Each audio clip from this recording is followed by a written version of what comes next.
Have you ever said, hey, my forecasts are great, my schedules are great, but I still can't hit this service level?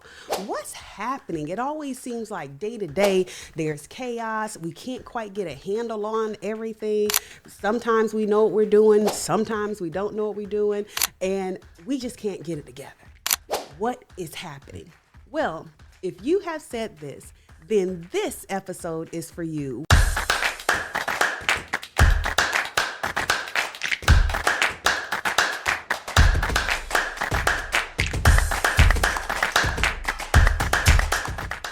Hey, guys, and welcome to another episode of Tipsy Thursdays. I am your show host, the Contact Center Whisperer, the CEO and founder of Solid Rock Consulting, and we are back with another episode. We are talking about intraday management, turning plans into reality. This week, our guest is none other than the amazing, the awesome Alec Bowman Clarke, all the way over. Hey, a little swag. I see you all the way over from the UK. Alec, thank you so much for being our guest. I am super excited. It's always so great to get a chance to talk to you. For those that do not know who you are, tell us a little bit more about yourself and about your consulting practice. Excellent. Well, Juanita, thank you for having me back. It's a real pleasure to be asked. More hair than last time. I badly need a haircut, right? Sorry for the whole... I don't know, you start to sort of grow it and then what are you going to do? I would freak everyone out if I cut it off. But also, this can't carry on, can it? I've worked in workforce management for what must be pushing 30 years now, which is a long time, isn't it? Gosh, I started center. I've had every job. I worked for a large EMEA at the time based consultancy partner called Zabio. I spent 4 years working for Genesis as a solution architect. And since 2018, I've been working independently consulting with on workforce topics with customers all over the world. And that's what brings me here today. The sun just came out. The sun, yeah, I see the sun is coming up. Okay, so listen, I want to, with your background, working in consulting, working in customers, working at the different technology companies, you are, I think, greatly positioned to talk about plans coming into fruition, turning into reality. Before we really hop into the topic about intraday and why it's so needed, can you, in your own words, tell our audience, or can you define what intraday management is and why is it critical for workforce management success? Yeah, of course. I think it's important to start there. And I'd like to try to make that sound as simple as I can. And the best way that I can imagine to explain that is that forecasting and scheduling, if you imagine a typical planning cycle, forecasting and scheduling is the kind of the upfront work, the making a plan. You take everything you know and you do work either in a system or in your head or in Excel, and you come up with a number of calls you're going to get, a number of emails and where they're going to come. And then you work out what time I should start in the morning and where my lunch should be and what time you should start because of your skill match. And all of that happens, and it needs to, and that happens ahead of the time. And intraday is when that day rolls around. You take that information that you did, that plan that you made, and you deliver it. And that might be that you do nothing at all. Maybe as an intraday analyst, you're going to arrive at work in the morning, and you're going to sit down and everything's going to go exactly how you expected it to. And so you just kind of watch it, and maybe you have to send an hourly report. Maybe there's a blip over lunchtime, so you change a few lunch breaks.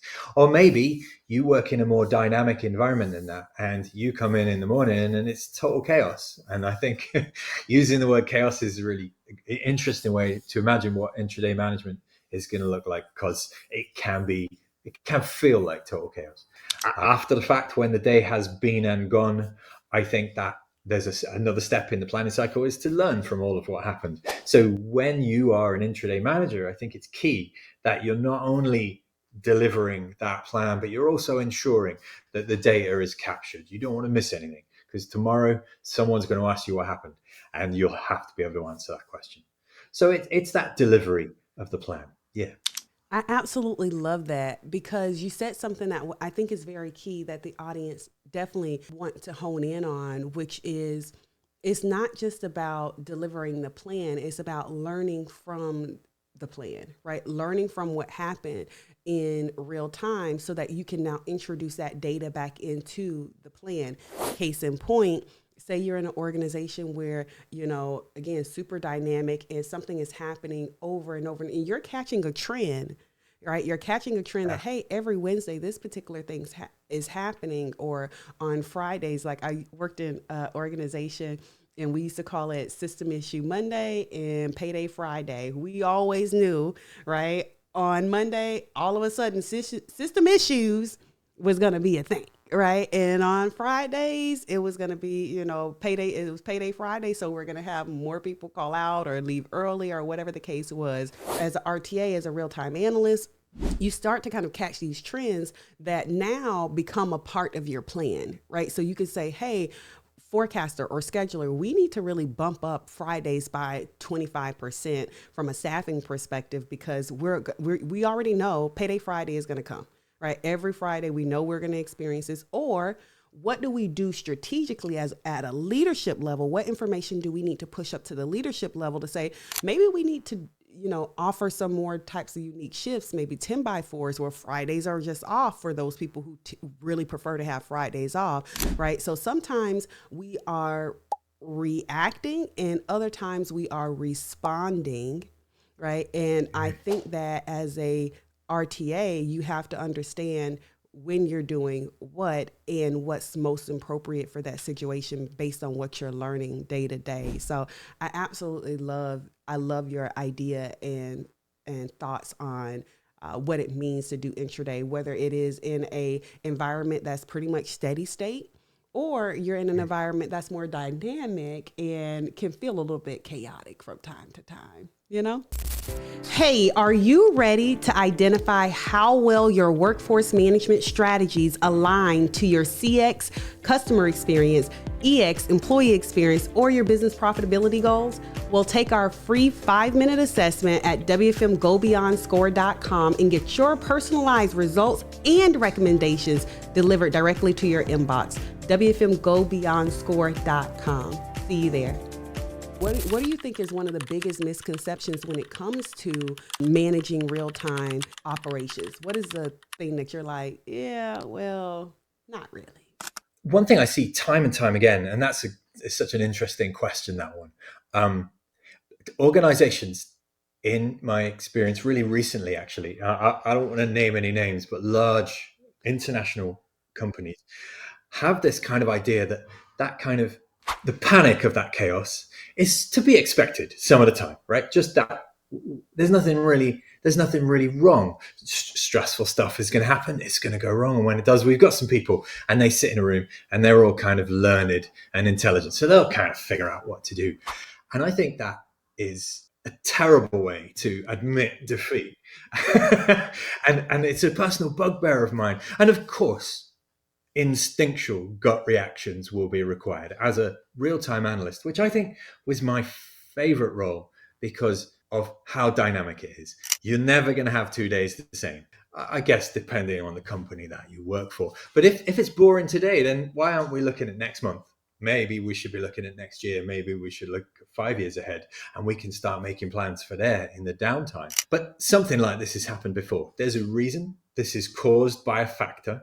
And if we have the data to hand, then we can look for that factor.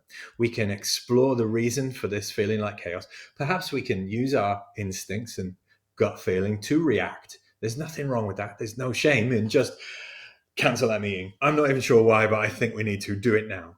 But the confidence that a planner in a real-time role needs to have to take instinctual reactions and gut feelings and turn them into operational decisions, communicate that out to the organization and influence the direction that this is going to take. Because if we seem all panicky, like, oh, not sure what's happening, oh, it's all chaos, can you cancel that? Then no one's going to believe, no one's going to trust or buy in to what it is that we're doing. And I think it never gets more interesting than when you're faced with a Christmas holiday period where the call patterns are just not how you thought they were going to be. So instead of letting you all go home early, I'm going to have to ask you to do an extra load of overtime. Sorry about that. But if what the result of that will be this, we're going to achieve something that we all need to achieve, and we're going to feel great about this after the fact. So go ahead, execute that now. That's I don't know, is that a good answer? It's your answer, right? But to add to that, I think one of the things that you said that was, I think, super key is how you talked about taking that gut reaction and turning it into a operational process. We know that this is happening. We understand that this is happening. How do we take this from, okay, I instinctually know that this is going to happen, to embedding it, integrating it into our actual process, right? Like, it's not a surprise that Christmas comes around every year. It's December 25th every year. Every year it's the same day. It don't change, right? Here in the U.S., right? So why are we shocked and shooketh, right? when it comes around and we have people who call out unexpectedly, or we have volumes that kind of go wonky. Like, why are we not planning for that? And so, to your point, that one of the biggest misconceptions is that, hey, the RTAs will handle it. They're learning and they'll respond or they'll react to what's happening in real time. To your point, that's terrible. Like, if you know that this is going to happen, plan accordingly. I think one of the biggest misconceptions that I see around real-time operations is that skilling, or it's just about calling out agents, right? Like, this agent's been in not ready for 25 minutes, or, this agent has been in, on a call too long. Real-time operations is way more than agent management, right? So just managing the agent. Real-time management is way more than that. As a matter of fact, if that's all you're doing and that's all you're leveraging your RTA to do, if that's all you're doing from an intraday perspective, you've barely scratched the surface. I'm going to say it again for the people in the back, right? In case you think I misspoke or I wasn't clear on what I said. If you are only doing agent management, meaning your RTAs are only saying, hey, you're on hold too long, or hey, you're doing this, hey, you're doing that. If that's all you're doing, if that's your definition of intraday management, you're barely scratching the surface when it comes to real-time analytic and real-time management, intraday management. There are a host of other things, queue management, like, hey, this queue is, out of control and I need to shift people from here to here. Skilling, agent management, you have reporting and analytics, really diving into the data, catching the trends and feeding that information back into your forecast, shifting schedules around and optimizing schedules, planning out in the future for what's going to happen. Like, and that's just me spitting things off the top of my head, right? Like, I don't even know your operations. I'm just spitting things off the top of my head. If all you're doing is agent management and calling agents out, then you're acting more as traffic control than you are real-time analytics. There's nothing analytical about that. So common though. It's very common. It's very common. Yeah, and I know I'm probably gonna get some hate mail because we have a lot of organizations that's doing that, but hey, I wouldn't be authentic if I didn't tell you the truth, right? So what strategies, Alec, do you recommend for organizations when it comes to effectively like relocating resources when you have events that disrupt like the normal operations? Like, how do you leverage intraday in your real time people to kind of get back, course correct, get back on track? None of the people that we just talked about, where I was with an organization just a few weeks ago, just before Christmas, where I sat with their RTAs and they said, all I do is I just ring an agent and say that you're on not ready, but they don't answer because they're on not ready. So I can't even get through to them. That's my job. And it's really dispiriting. And what I said to that person was that you need to use your system properly. I was actually there to do a kind of discovery on how where we would put training to help them to do a better job. And the thing that we are going to change in that particular case is to set up thresholds for that. So to be really precise about that, if an agent is off their schedule for a small amount of time, do we really need to address that at all? If we're still going to meet what our adherence or conformance targets look like, if there's a queue on the line that they're skilled for, it doesn't have to be their fault. That's a bad plan from us. It does. If one person is causing us to miss the service level, then I think that we didn't have a good plan in the first place. So understanding what those numbers are in the plan.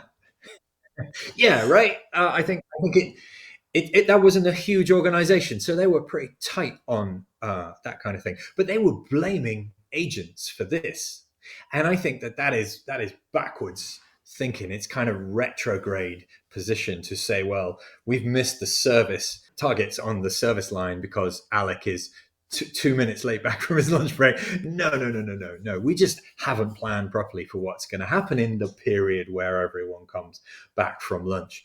I think I don't like there being unplanned events, but of course they are going to happen. And no one would be naive enough to suggest that an organization isn't going to do unplanned stuff. The mailer is going to land a week early, or that particular offer is going to be way more popular than we expected it to be. But to reallocate resource, we need to know what's possible ahead of time. So what I like to do is to talk about an organization having not just a plan A, but a plan B, and a plan C, and a plan E, and a plan D, and to take that as far. Sorry, I said the letters in the wrong order. You understand my point. Is to have multiple iterations of what can happen on a day, and to understand what the thresholds look like for enacting those, from flipping from plan B to plan C. So plan C was what would happen if this mailer was 10% more attractive to customers than we expected it to be. I looked at it and it looked kind of dreary, but if this type of paper is actually more popular this time than it was last time because of the position in the financial calendar, then okay, we're going to flip over to this plan D. And plan D means that we're going to do a day of half an hour lunches, not hour lunches. And the time comes to do that. At what point? We know all of that in advance. Everyone's prepared for it. We told them in the weekly meeting when we were communicating and influencing. And now that threshold has been reached. So guys, I've got a mailer I'm going to send around to everyone, and we're flipping into plan D. So I think that you can plan for unplanned events, which is kind of a dumb thing to say, but I think it's true. And I think it's our job to do that. Hey, transformative leader, listen, have you grabbed your copy of WFM Go Beyond? Go and grab your copy at wfmgobeyond.com. WFM Go Beyond is sectioned into 2 sections. Section 1 is the foundation and the fundamentals of workforce management. The core 4, you've heard me talk about this: data gathering, forecasting, scheduling, intraday. But section 2 is the part that I get super excited about, especially for 2025, because we are pushing and encouraging and challenging leaders to go beyond and push into transformative impact. And section 2 is going to do that to help you understand how you tie your WFM strategy into your CX initiatives, your EX initiatives, and business profitability goals. So if you're an operational leader, executive, a WFM leader that has a operations efficiency goal, okay, you want to drive transformative impacts, WFM Go Beyond is your resource. So go to wfmgobeyond.com and grab your copy today. Bye. Absolutely. And so I call them playbooks, right? And you do that, right? Like, so you have these different scenarios, and at what threshold, and who are the parties that are responsible for acting at what threshold, right? So that we're very clear. There isn't any ambiguity around like who's supposed to do what, when they're supposed to do it, and what was the predefined action. And I think playbooks, what you're alluding to is these playbooks that I like to call them playbooks. It's just like when you think, you're watching a football game or any kind of sports game. You think those coaches just out there just calling random plays? No. Right? They have rehearsed these plays. They know, run this, run that, do this. And the players know when we are in this situation, do this. Now, because they have those playbooks, right? Because they have these plays that they have rehearsed in, and they know which plays to run when they're in what scenarios, that allows you, that actually creates more flexibility, because I know, Okay. oh, now I can now, oh, I can run this play and then I can do X, Y, and Z with this. But if I don't even know what the baseline is, right? If I don't even know, we don't even have a baseline of what the plays are that we are communicating effectively on, then everybody's just out here doing their own thing, operating in their own silos, running their own plays, and you don't win the game that way. Right? You win the game when you have a playbook that has been communicated across all players, right? So across all stakeholders within the organization, and you have predetermined triggers and thresholds that say, okay, when we hit this, we do this, and this is who is responsible or have the authority to make this said decision, right? And by the way, if you can't reach them, then this is the backup, right? So I think that that's so important when we're talking about intraday, right? Which is why if you are thinking that intraday is just calling out agents, Yeah. you've barely scratched the surface. Right. So with all of that free time, one of the things that I would recommend, with all that free time, especially if you're an organization that's like, hey, our RTAs have all this free time, and all we're doing right now is calling out agents. How can we become more robust? How can we, or if you're RTA right now and you feel like, hey, this is all I do, how do I think about my career and career advance? One of the things that I would recommend to you is, hey, understand the organization, understand, because you're closest to the business, you're seeing what's happening day in and day out. You have all this information at your fingertips. Start to actually pre-jot out, hey, when we hit this, this is what I'm going to do. When we do this, you can take ownership of that right now, and then start to share that with stakeholders in your leadership and say, hey, I've been watching this happen for the last 3 weeks, and we typically don't do anything. What if we did X, Y, and Z? Right? So not only have you identified a problem, you've also then presented a solution, which positions you as a thought leader, right? Not just an order taker. You're now being a trailblazer in your space as an RTA. And Alex, I would love to hear your thoughts on this, but too many times I think we as employees believe that our job is just to take orders. Right? Like, hey, Yeah. tell me what, whatever's on the job description, tell me what I'm supposed to do, and I'm gonna come in and I'm gonna do that.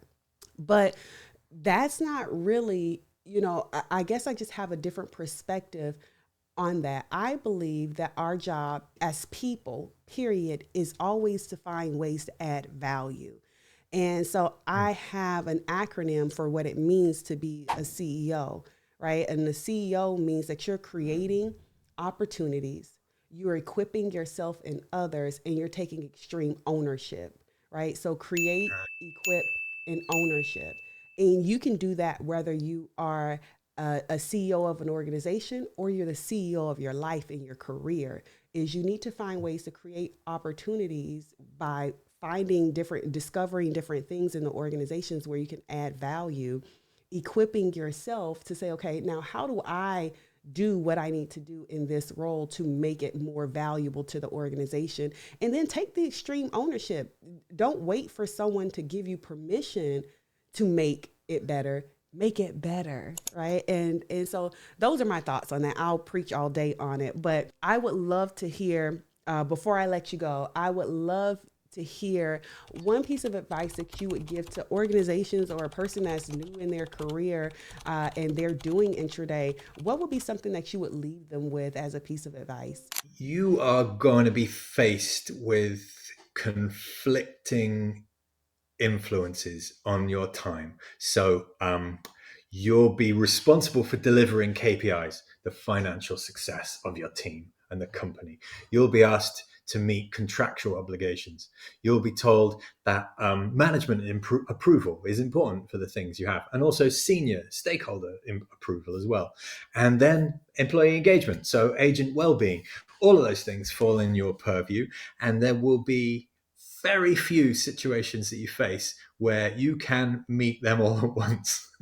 If things get really busy, then you're going to have to sacrifice someone's agent well-being by asking them to stay on the phone longer. Or if you want to give them that holiday that they have booked for tomorrow and you want to cancel, you might have to take a financial hit.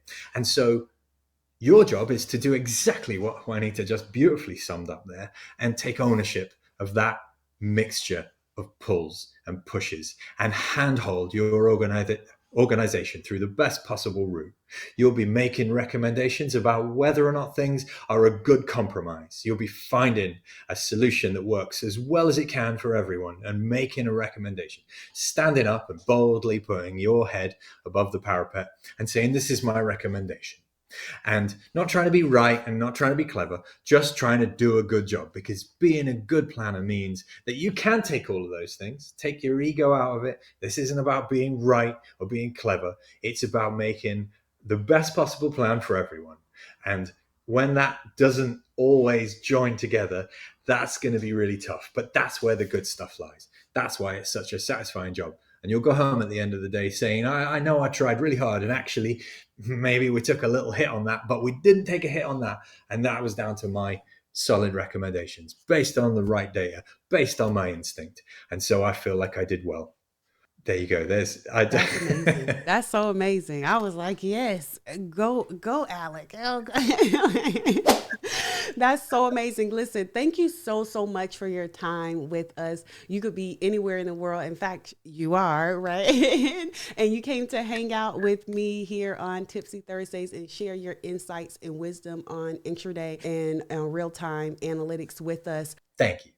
Guys, how epic was that? I mean, we talked about what intraday management is, right? You know, what are some biggest misconceptions around intraday management and how you go from barely scratching the surface to going beyond. Remember, all year long, we're using WFM Go Beyond to guide us through these conversations. And so intraday management, we are in chapter 5 this year. In this episode, we're in chapter 5. And so we're talking about going beyond just the tactical nature of intraday management. Yes, there are some, foundational things that you should be doing when you're thinking about intraday management. But how do we go beyond that?